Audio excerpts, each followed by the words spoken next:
तो फिल्म की शुरुआत होती है दो ग्रुप्स के बीच लड़ाई को दिखाते हुए। एक तो थे इंसान जो जमीन पर रहते थे और उनका ताल्लुक एक कबीले से था, और दूसरी जल परियां जो काले पानी में रहती थी। यहाँ इंसान जो एक दूसरे शहर से आए थे वो इन जल परियों पर बुरी तरह हमला कर रहे होते हैं, उन पर भारी पड़ के मार रहे होते हैं। मगर जो जल परियां होती हैं वो इन्हें नहीं मारती, बल्कि वो तो सिर्फ अपने बचाव के लिए उनके हमले को रोक रही होती है। तब यहाँ जल परियों का हेड इंसानों के मास्टर से कहता है कि हम लोगों ने आप सबका क्या बिगाड़ा है, आखिर तुम क्यों हम कमजोर लोगों को परेशान कर रहे हो। जिस पर इंसानों की मास्टर जवाब देते हैं कि हमें जल परियों के आंसू चाहिए, अगर तुम हमें वो दे दो तो हम तुम पर कोई जुल्म नहीं करेंगे और तुम्हें छोड़ दिया जाएगा। जिस पर वो कहता है माफ कीजिएगा मगर हम तो वो आपको नहीं दे सकते। ये कहकर जल परियों के लीडर फौरन अपनी बेटी के पास जाते हैं जो जल परियों की राजकुमारी थी और बहुत खूबसूरत भी थी। अपनी बेटी की जान बचाने के लिए जल परियों का लीडर उसे यहाँ से भगा देता है।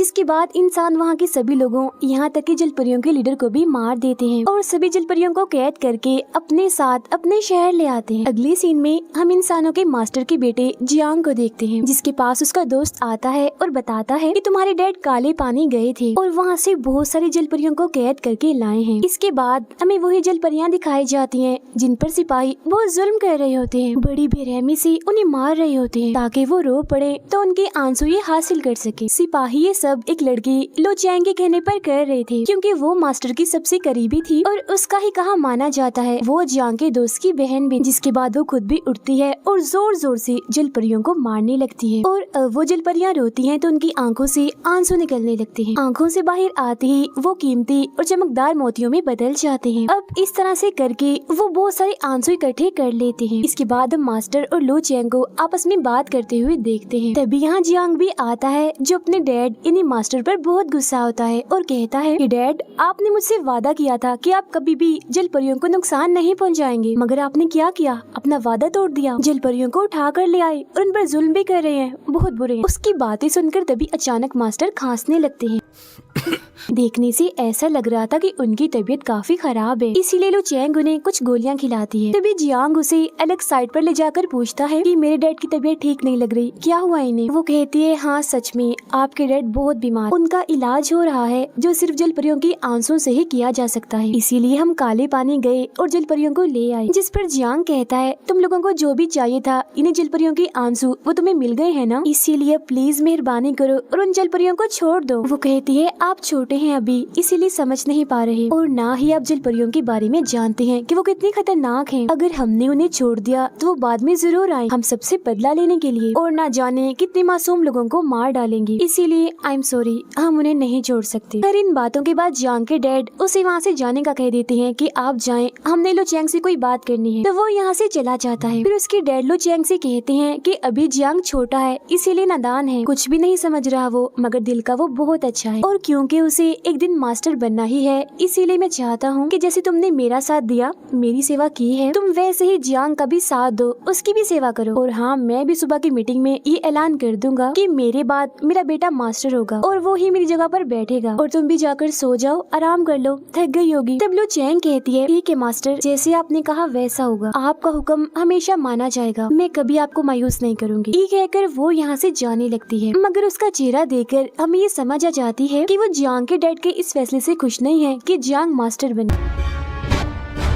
फिर मास्टर भी अपने कमरे में चले जाते हैं, जहाँ तभी उनके पास जियांग आता है जो उनके लिए चाय लाया था। वो कहता है ये चाय लो चैंग और उसका भाई पहाड़ों पर से लाए हैं, ये बहुत अच्छी है जिसे पीकर अब जल्द सेहतयाब हो जाएंगे। फिर तो मास्टर चाय पीने लगते हैं और जियांग से कहते हैं बेटा मैंने आपसे कोई जरूरी बात करनी है। जियांग कहता है जी डैड कीजिए, मुझे भी आपसे कोई बात करनी है। और फिर वो अपने डैड से पूछता है अच्छा आप लोगों ने अपना काम कर लिया हो तो क्या हम उन जल परियों को छोड़ सकते हैं, बहुत जुल्म कर लिया उन पर, अब बस कर दीजिए। जो सुन उसके डैड नाराज हो जाते हैं और कहते हैं तुम ऐसे ही फजूल बोले जा रहे हो, कुछ नहीं जानते तुम इस सब के बारे में जो हम कर रहे हैं। जल परियां बहुत ही खतरनाक होती हैं, वो इंसान का रूप लेकर जमीन पर आती हैं और एक के बाद एक इंसान को मारती जाती हैं। वो तो अच्छा हुआ मुझे लो चैंग ने सब के बारे में बता दिया, वरना तुम्हारा वादा पूरा करने के चक्कर में मैं उन जल परियों को ऐसे छोड़ देता और उनके साथ कुछ न करता। तब जियांग कहता है आपकी सोच गलत है, जल परियां इंसानों को नहीं मारती, सुनी सुनाई बातों पर आप यकीन मत किया करें डैड। जो सुन उसके डैड गुस्सा हो जाते हैं और कहते हैं क्या मैं तुम्हें पागल नजर आ रहा हूँ। इतना कहते ही उनके सीने में दर्द होने लगता है और देखते ही देखते अचानक से ही उनकी मौत हो जाती है।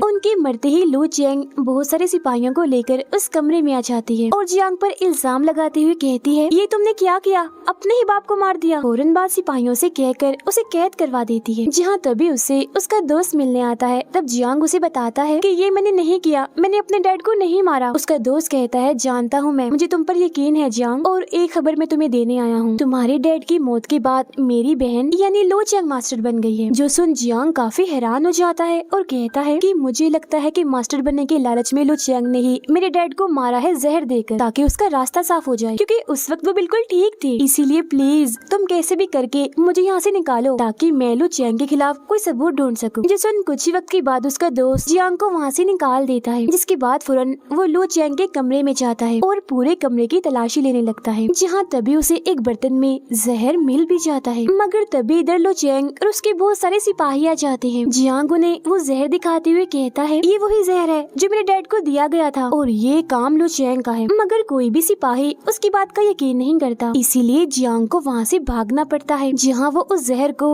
महल में ही छुपा देता है। इसके बाद हम अगली सुबह का सीन देखते हैं, जहाँ भागकर जियांग एक नदी के पास आ गया होता है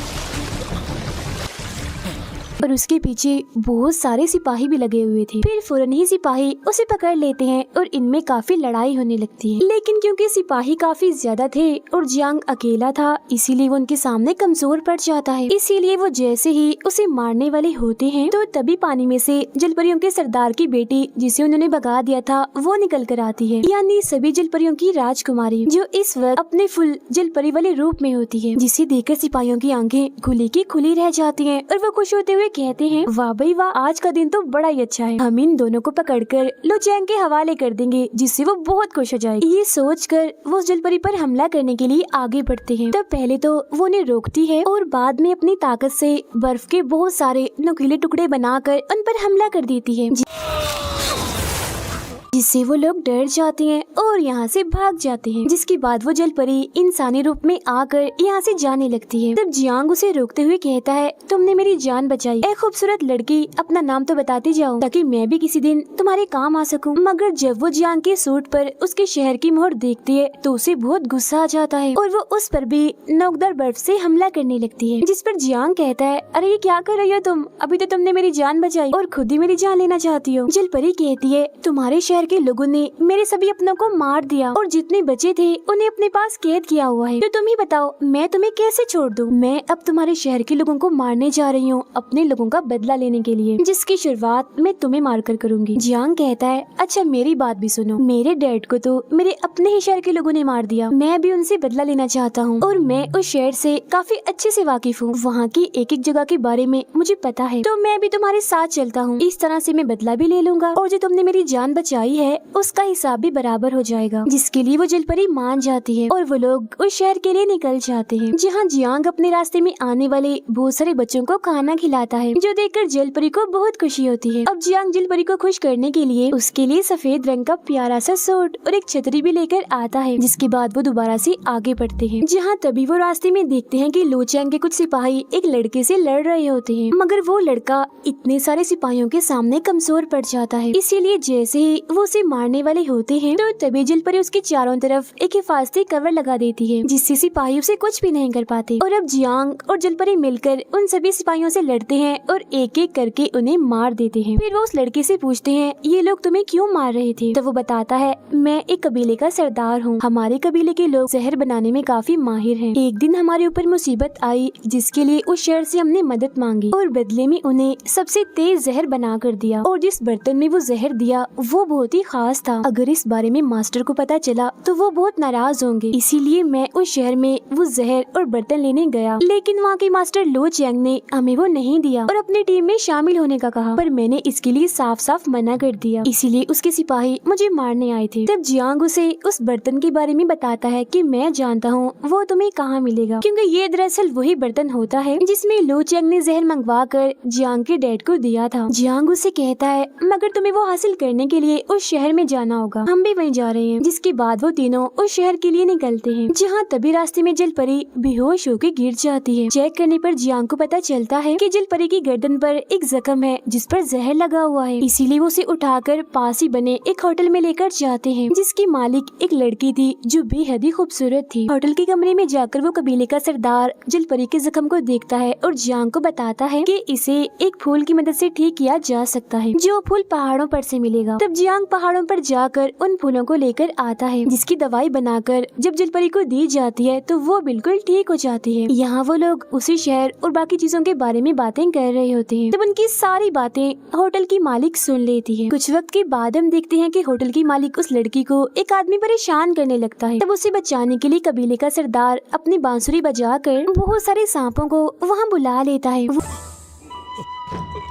वो सांप उस आदमी को बार बार डंक मारते हैं, जिसके बाद वो यहाँ से भाग जाता है। मगर इन सब के बीच होटल की मालिक के पैर में चोट लग गई होती है, इसीलिए कबीले का सरदार उसे ऊपर उसके कमरे तक छोड़ कर आता है। तब होटल की मालिक उसे रोकते हुए कहती है, तुम मुझे पहले ही नजर में पसंद आ गए थे, तो क्या तुम मुझसे शादी करोगे? जिस पर वो उसकी बात का जवाब ना देते हुए वहाँ रखी एक गिटार की तारीफ करने लगता है, जिस पर वो कहती है, मैंने तुमसे कुछ पूछा है, बोलो करोगे शादी? और हाँ, मैं कौन सा तुम्हें अभी शादी करने का कह रही हूँ, मैं यहाँ की सारी चीजें बेच देती हूँ, यहाँ तक कि अपना होटल भी, फिर बाद में हम शादी कर लेंगे और देखना एक साथ हम बहुत खुश रहेंगे। तो वो उसे समझाते हुए कहता है, देखो मैं ऐसा नहीं कर सकता, मेरी जिंदगी बिल्कुल अलग है, नॉर्मल इंसानों की तरह मैं नहीं रह सकता। ये कहकर वो यहाँ से चला जाता है, जिस वजह से होटल की मालिक को गुस्सा आ जाता है। इसीलिए वो एक परिंदे की मदद से लो चैंग को उन लोगों के बारे में बता देती है। जब लो चैंग को परिंदे के जरिए उसका मैसेज मिलता है तो वो अपने सिपाहियों को वहाँ जाने का कहती है और ये भी कि होटल समेत उन तीनों को जला दो, और हाँ साथ ही में होटल की मालिक को। जब चुपके उसके सिपाही होटल में आ जाते हैं और जल परी को मारने की कोशिश करते हैं,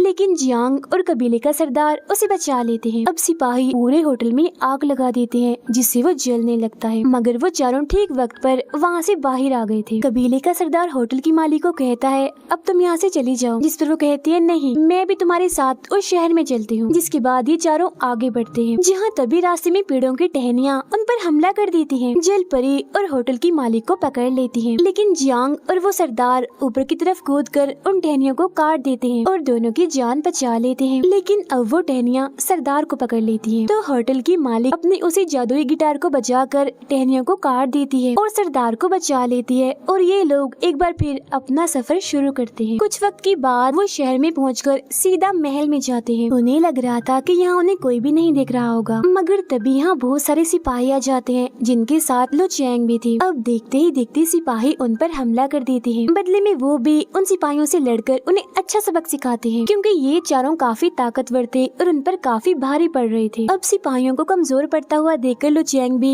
लड़ने के लिए आ जाती है। अपनी पूरी ताकत का इस्तेमाल करके वो सीधा आकर उस जल परी पर हमला करती है, मगर वो अपने हिफाजती शील्ड बनाकर उसके हमले को रोक देती है। लेकिन क्योंकि लो चैंग काफी ताकतवर थी, इसीलिए जल परी उसके हमले को ज्यादा देर तक नहीं रोक पाती और उसकी शील्ड टूट जाती है और वो काफी दूर जाके गिरने लगती है, मगर गिरने से पहले ही जियांग उसे पकड़ लेता है। अब लो चैंग देखती है कि होटल की मालिक मेरे सिपाहियों को अपने गिटार से हमला करके मार रही है, तो वो उस पर हमला करके पहले उसकी गिटार तोड़ती है और बाद में उसे भी मारकर थोड़ा बहुत जख्मी कर देती है। इसके बाद वो जैसे ही दोबारा से उस पर हमला करने लगती है तो सामने वो सरदार आ जाता है। तब हमला उसको लग जाता है और वो काफी जख्मी हो जाता है। अब लो चैंग जियांग से कहती है, तुम गद्दार हो, पहले अपने डैड को मारा और अभी शहर पर हमला करने के लिए आ गई हो। जिस पर जियांग उसे कहता है, तुम बहुत झूठी और लालची हो और गद्दार मैं नहीं तुम हो। तुमने सिर्फ मास्टर बनने के लिए अपने ही मास्टर यानी मेरे डैड को मार डाला, जिसने सारी जिंदगी तुम्हें पाला और तुम्हारा ख्याल रखा, और अब इल्जाम तुम मुझ पर लगा रही हो। अब लो चैंग एक चाल चलती है, वो कहती है, वैसे जियांग तुमने एक काम तो अच्छा किया, तुम जल परियों की राजकुमारी को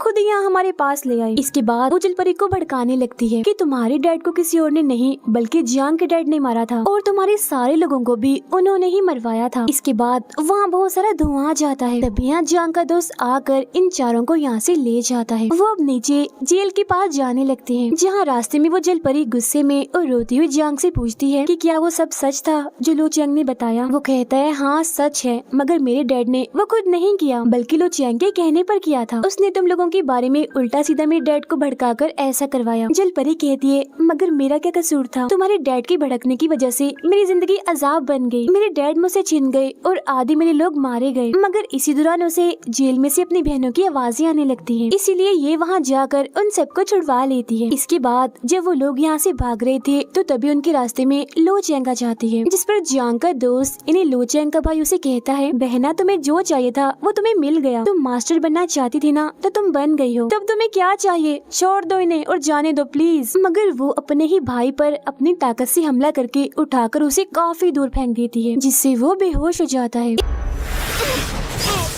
इसके फौरन ही बाद लो चैंग के सिपाही उन पर हमला करने लगते हैं, मगर जल परी एक बार फिर अपनी ताकत से बर्फ के नुकीले टुकड़े बनाकर उनकी तरफ करती है और हमला करने से रोक देती है। मगर तभी यहाँ लो चैंग भी अपनी ताकत का इस्तेमाल करके जल परी की रुकावट को तोड़ देती है, जिसके बाद उन चारों और सिपाहियों के बीच एक काफी बड़ी लड़ाई छिड़ जाती है। अब लो चैंग जल परी पर हमला करती है, मगर बीच में आकर जियांग उसे बचाने की कोशिश करता है, जिसके बाद वो दोनों मिलकर लो चैंग से लड़ने लगते हैं, मगर वो काफी ताकतवर थी, इसीलिए वो उसके सामने नहीं टिक पाते। तो लो चैंग उन पर हमला करके दूर फेंक देती है। और अब जैसे ही वो जल परी में अपनी तलवार घुसाने लगती है तो बीच में जियांग आ जाता है और वो तलवार उसके आर पार हो जाती है। ये देख जल परी को बहुत गुस्सा आ जाता है और वो जोर से चिल्लाती है, जिससे लो चैंग और उसके साथी काफी दूर जाके गिरते हैं। अब जियांग जल परी से कहता है तुमने मेरी जान बचाई थी, लो देखो आज मैंने तुम्हारी जान बचा ली, तो मतलब आज हिसाब बराबर। मगर उसे जख्मी देकर जल परी रोने लगती है और उसकी आंखों से आंसू निकल आता है, जिसके बाद उसका जिस्म गायब हो जाता है और उसकी सारी ताकत उस आंसू में चली जाती है। और अब जैसे ही वो आंसू जियांग के अंदर जाता है तो वो बिल्कुल ठीक हो जाता है, जिसके बाद हम देखते हैं कि वो जल परी अब सिर्फ एक छोटी सी मछली बन गई है। तब लो चैंग पीछे से आकर जियांग पर हमला करती है, मगर बिल्कुल जल परी के शील्ड जैसा एक हिफाजती घेरा उसके चारों तरफ बन जाता है, जिससे जियांग को कुछ नहीं होता। और अब जैसे वो ये देखता है कि लो चैंग ने मुझ पर हमला किया हुआ है तो वो उल्टा उसी पर ही हमला करके काफी दूर फेंक देता है। फिर वो उससे पूछता है कि आखिर ये सब तुमने क्यों किया? वो कहती है मैंने इस शहर के लिए बहुत मेहनत की, मगर मास्टर गद्दी पर तुम्हें बिठाना चाहते थे, जिससे मुझे बहुत जलन हुई। ये जानकर जियांग को बहुत गुस्सा आता है और वो उस पर एक ताकतवर हमला करके उसे जान से मार डालता है और बाद में वो अभी शहर का मास्टर बन जाता है। इसके बाद हम सरदार और होटल के उसी मालिक को देखते हैं, जहां अब दोनों ही एक दूसरे को पसंद करने लगते हैं और जल्द ही शादी भी कर लेते हैं। उधर सारी जल परियां अपनी उस राजकुमारी यानी उस जल परी को मछली वाले रूप में ही लेकर काले पानी चली जाती हैं, जो उनका घर था। फिर जियांग का दोस्त उसके पास आता है और बताता है कि जब मैं मास्टर को चाय देने के लिए तुम्हारे पास आ रहा था तो तब रास्ते में लो चैंग ने चाय में कुछ मिला दिया था, मगर तब मैंने उस पर ध्यान नहीं दिया। लेकिन अब मेरी समझ में आ रहा है कि दरअसल वो जहर था, इसीलिए मुझे इस बात का अफसोस है कि मेरी लापरवाही की वजह से मास्टर की जान गई। इसीलिए तुम चाहो तो मुझे कोई भी सजा दे सकते हो। मगर क्योंकि वो दिल का काफी अच्छा था, इसीलिए जियांग उसे माफ कर देता है। इसके बाद हमें काफी सालों के बाद का वक्त दिखाया जाता है, जहाँ होटल की मालिक और वो सरदार जियांग से मिलने आते हैं, जहाँ वो दोनों बहुत खुश थे और उनके दो प्यारे प्यारे से बच्चे भी होते हैं। फिर इधर ही हम उस जलपरी को भी देखते हैं जो काले पानी जाकर ठीक हो गई थी, मतलब वापस असली रूप में आ गई थी। वो भी अब जियांग से मिलने आती है। दोनों एक दूसरे को देखकर बहुत खुश हो जाते हैं और इसी के साथ ये फिल्म यहीं पर खत्म हो जाती है।